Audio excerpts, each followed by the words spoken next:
여러분 안녕하십니까? 오늘은 헌법 이야기를 좀 해 볼까 합니다. 헌법의 뭐 복잡한 내용이 아니고 헌법이 우리나라의 헌법 기초 가 무엇인지, 그 헌법의 기초를 닦은 그 독립운동가 조수왕 선생과 관련한 내용을 다룰까 합니다.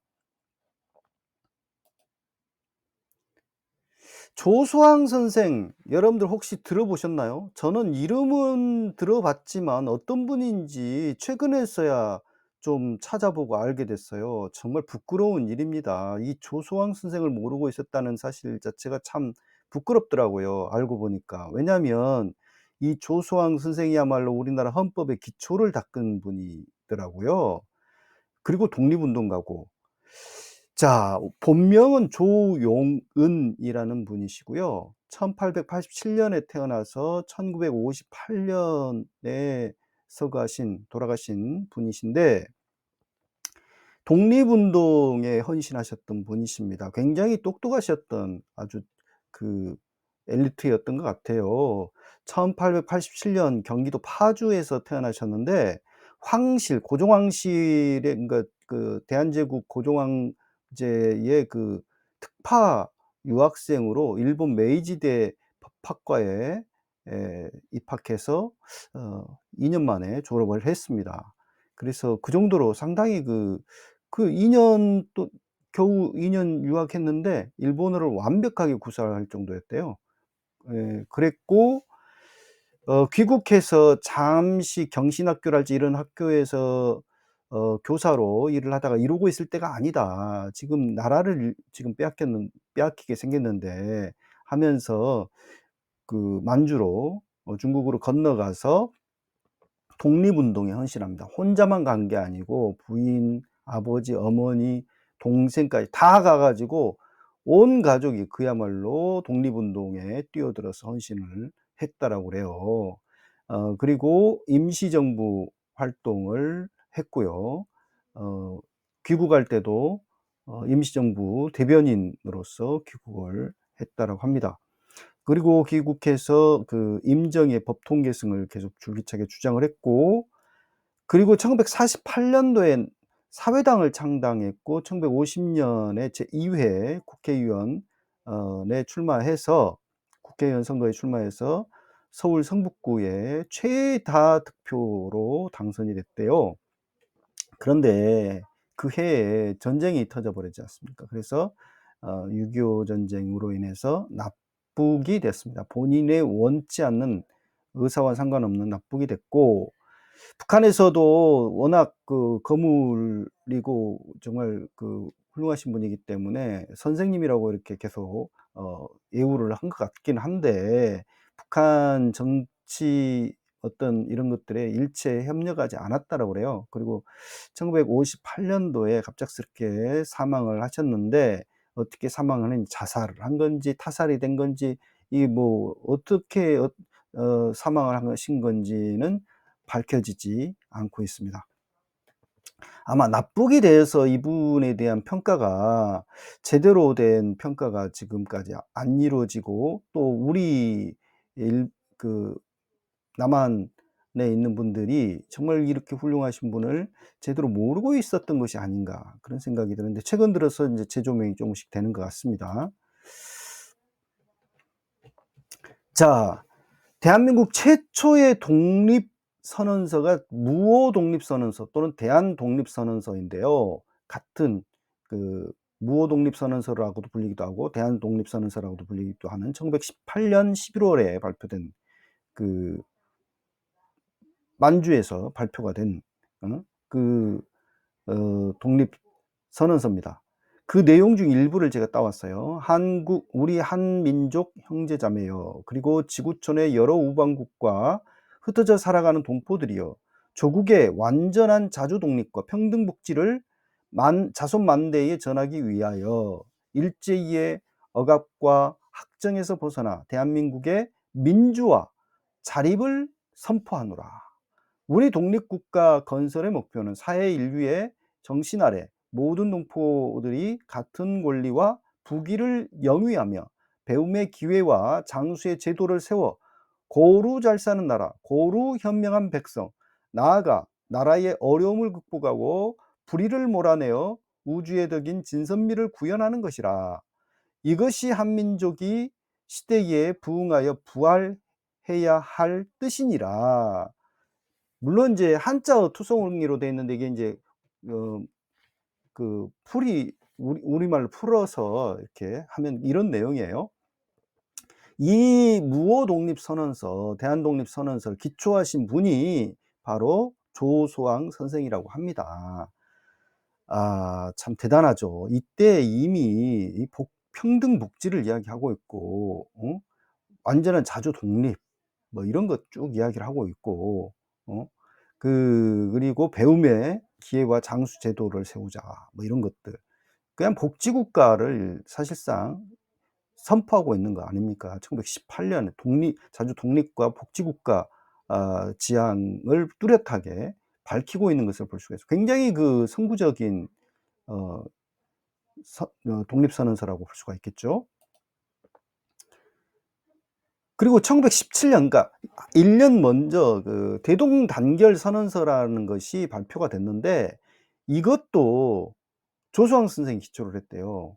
대동단결 선언서라고 하는 게 박은식 등 14 명의 그 독립지사들이 발표한 건데, 그 주요 골자는 일제에서 독립을 선언하는 것이고, 국민주권을 행사하기 위한 정부 수립, 그리고 곧 그 민주공화 정체 수립 지향을 밝힌 대동단결 선언서입니다. 이 상당히 의미 있는 선언이었나 봐요. 그래서 이것이 그 헌법 관련한 헌법의 기원, 우리 대한민국 헌법의 기원 관련한 책에서도 소개가 되더라고요. 그리고 아까 말씀드린 어 대한독립선언서, 이것이 인제 조수왕 선생이 기초한 내용이고, 김야견 선생을 비롯한 39 명의 독립운동가들이 제창한 선언서입니다. 그리고 조수왕 선생은 이거 발표한 이후에 일본으로 건너가서 28 독립선언서 있잖아요. 학생들이 발표한, 유학생들이, 일본 유학생들이 발표한 그 28 독립선언서 발표도 지도를 해 줬다라고 합니다. 그러니까 이 조수왕이라는 인물이 그 3.1 운동에 끼친 영향도 엄청난 거죠. 이 조수왕 선생의 그 핵심적인 정치 사상이 바로 그 삼균주의라고 하는 것입니다. 삼균주의. 이 삼균주의가 우리나라 지금 현재 대한민국 헌법에 곳곳에 스며 있다라고 해요. 이 삼균주의 핵심은 세 가지인데, 경제 균등입니다. 그러니까 조수왕 선생은 경제 균등을, 그러니까 삼균 가운데서 가장 중요하게 먼저 치고 있어요. 그래서 경제적 불평등을 해소하고 모든 국민이 기본적인 경제적 권리를 보장받을 수 있도록 하는 원칙인데요. 공정 분배와 소득 균등을 핵심으로 합니다. 그래서 이게 경제적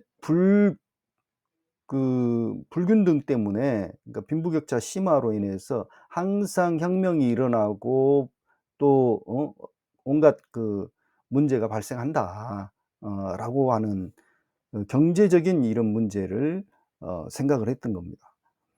그다음에 두 번째, 정치적인 균등, 소수에 의해서 어떤 권력이 집중되고 뭐 이런 것들이 있어서는 안 된다. 그래서 모든 시민이 평등하게 정치적 권리를 누릴 수 있도록 보장해야 된다. 그리고 민주 절차와 기관을 통해 정치적 참여를 확대해야 된다. 뭐 이런 원칙인데요. 세 번째로는 교육 균등입니다.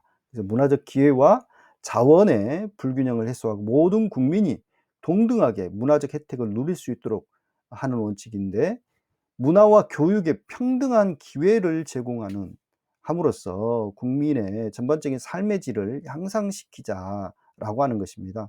그래서 현명한 백성, 아까 이야기했잖아요. 거기 나오잖아요. 이런 삼균주의, 이 삼균주의가 중요했던 것은, 그러니까 3.1 운동 직후에 인제 조선에도 우리나라에도 그 사회주의 사상이 이렇게 수입되기 시작해요. 그래서 젊은 사람들이, 특히 많은 젊은 사람들이 또 그 지식인들이 사회주의에 많이 빠져버립니다. 사회주의에 많이 사회주의자가 돼 버려요. 그래서 독립운동가들 가운데 민족주의자, 사회주의자 막 이렇게 나눠져 가지고 굉장히 온갖 파벌들이 많이 생겨났어요. 그래서 독립운동하는 데 있어서도 이 파벌 때문에 굉장한 혼란을 겪습니다. 그런데 이 조수왕 선생이 삼균주의를 내세움으로써 이 삼균주의에 대해서는 좌파나 우파나 다 동의가 되는 거예요, 이거는. 그래서 이 삼균주의가 좌우를 아우르는 핵심적인 아주 좋은 그야말로 그 좌우 사회주의자들이나 민족주의자들이나 다 함께 공감을 하는 그러한 사상이었기 때문에 이에 대해서는 정파를 막론하고 삼균주의에 대해서는 거의 다 동의가 됐다고 합니다.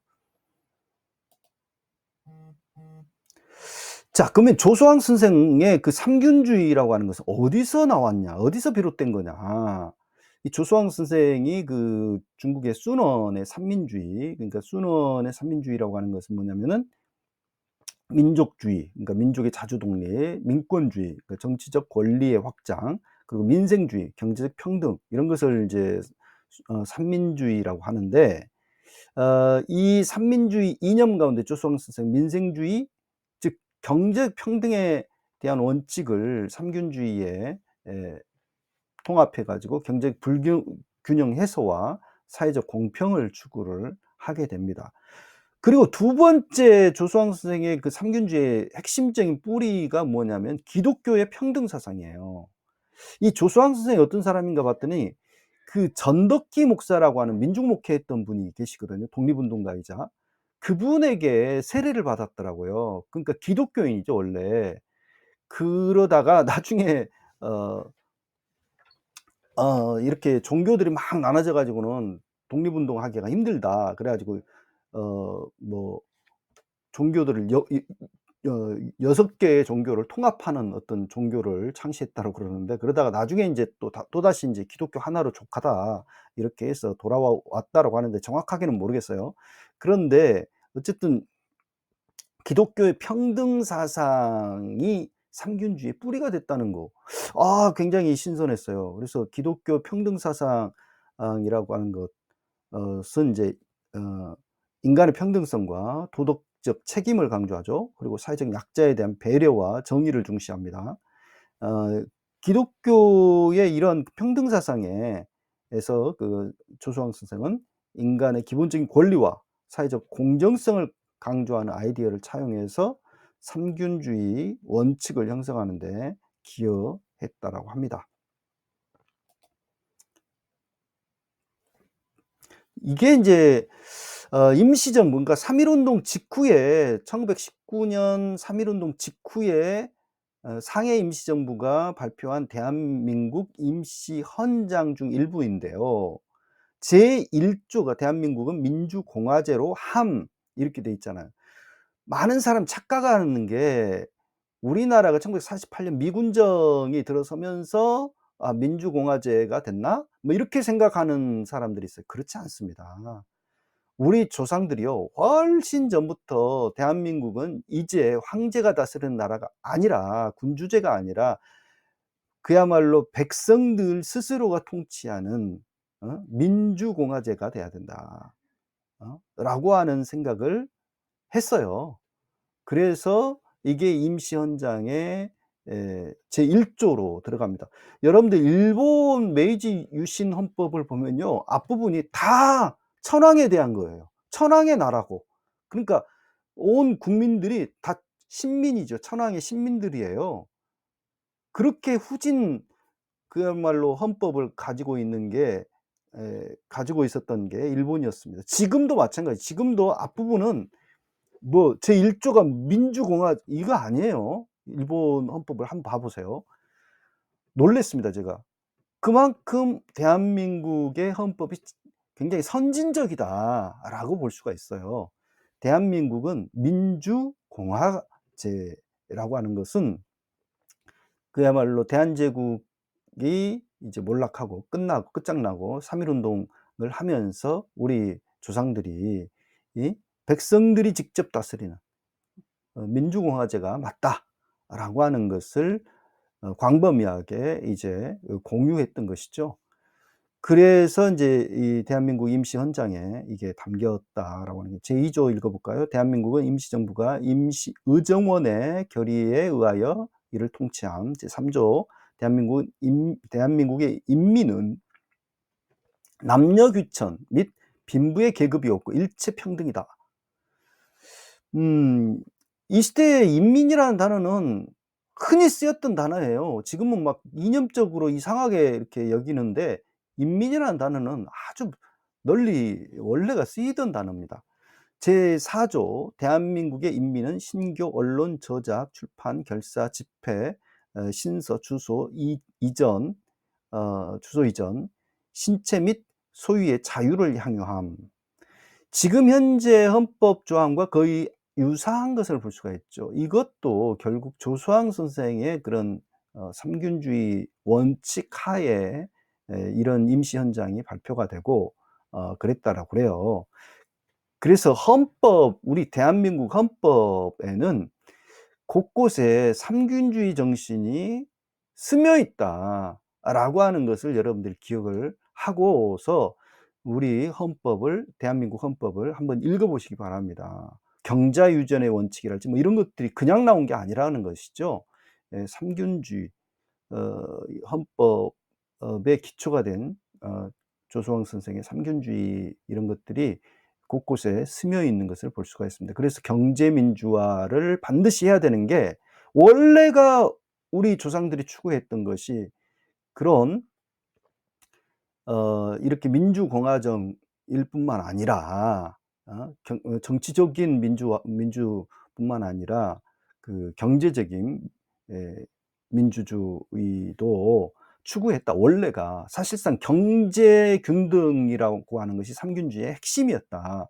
그 부분을 기억을 하면서 앞으로 우리가 지금 경제 민주화가 제대로 안 이루어지고 있는데 그 부분이 빨리 해결되는 것이 원래 우리 조상 독립운동가들이 추구했던 그 정신을 잇는 것이다라고 하는 것을 기억했으면 좋겠습니다. 감사합니다.